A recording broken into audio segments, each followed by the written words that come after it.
السلام عليكم ورحمة الله وبركاته. إنا لله وإنا إليه راجعون. أعظم الله أجركم وأحسن عزاكم ووفر لميتكم.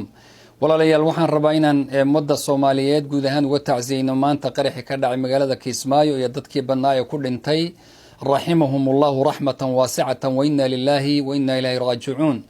Si gaar ahaaneed waxaan rabaa inaan u soo qaado gabadha la yiraahdo Hodan Naaleeye ee ku dhimatay qaraxas maanta ka dhacay halka iyo dadka badan ee kula dhintay. runtii gabadhaas baan waxaan rabaa wax yar inaan ka soo qaado waana hadallada iyadu ay tiri iyo inta aan ka dhageystoon arkay waxay ahayd qof ku haminayo oo hamigeedu uu yahay siday sheegtay diinta islaamka inay barato. waxay ahayd qof ku haminaya inay samayso wax khayr ah oo ka hara. waxay ahayd qof u jeedsaday sida ka muuqatay inay Allah subhanahu wa ta'ala runtii wax badan ay ku raali geliso ay samayso ummadeedana ay wax u qabato.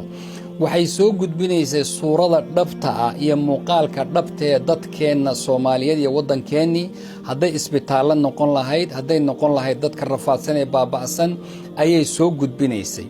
haddaba intaasoo la isku daray waxa ii muujinaysaa xadiidkii rasuulka sallallahu alayhi wa alihi wasallam uu lahaa ahabbu an-nas ila Allah anfa'uhum lin-nas.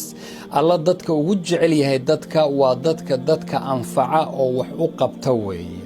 ولذلك كبر حديث كلا رسول صلى الله عليه وآله وسلم مركو الله جعل هذا قفك إلا وحال دتك والله أجعله ودتك أنفعه مركا دت بدن بأنفعي سي أو حقوق بني سي أو وركو السوق جد بني سي أو دتك لو ذا جني سي ومضوا دتك رفاصا وحقوق بتاع هذا مركو قفك ربي جعل هذا حديث صحيح ها جبريل بوشيغا يا ودها يا جبريلو هبل وان جعل هذا aduguna jeclow jibriil markuu jeclaado malaa'igtu u gudbinaya malaa'igtuna waxay u gudbinayaan dadka ardada iyo dhulka jooga ayay u gudbinayaan dadka oo dhan oo jecel baad marka arkaysa.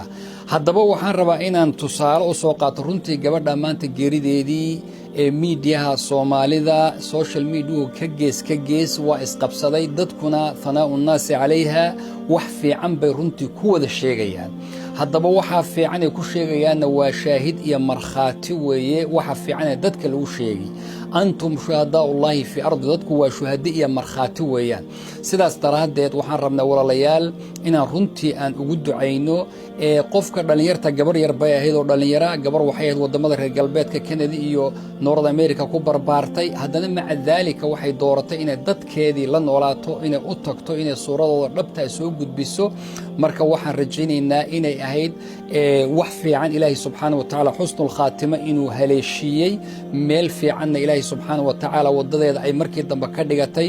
waxaan rabaa inaan walaalayaal u wada duceyno intii ay ka tagtay oo caruurteeda ay ku jiraan ugu horeeyaana Ilaahay subhanahu wa ta'ala ha xifdiyo oo ha ilaaliyo reerkii ay ka baxdayna samari iimaan Ilaahay subhanahu wa ta'ala ku arsaaqo iyadii intii la geeriyootay oo dhan oo zawjkeedu uu ku jiro ku jiraan dad badan oo Soomaaliyeed oo muslimiin Ilaahay subhanahu wa ta'ala huwa naxariisto allana subhanahu wa ta'ala qabriga rawda min riyaad al-janna huwa dhigo cadaab al-qabriga Allah ka badbaadiyo Ilaahay subhanahu wa ta'ala jannadiisa Ilaahay ha ku martiqaado dambigoodana maghfuuriin Allah ka dhigo Ilaahay subhanahu wa ta'ala afgiisa iyo musaamaxadiisana Allah siiyo. وجزاكم الله خير وبارك الله فيكم والسلام عليكم ورحمة الله وبركاته.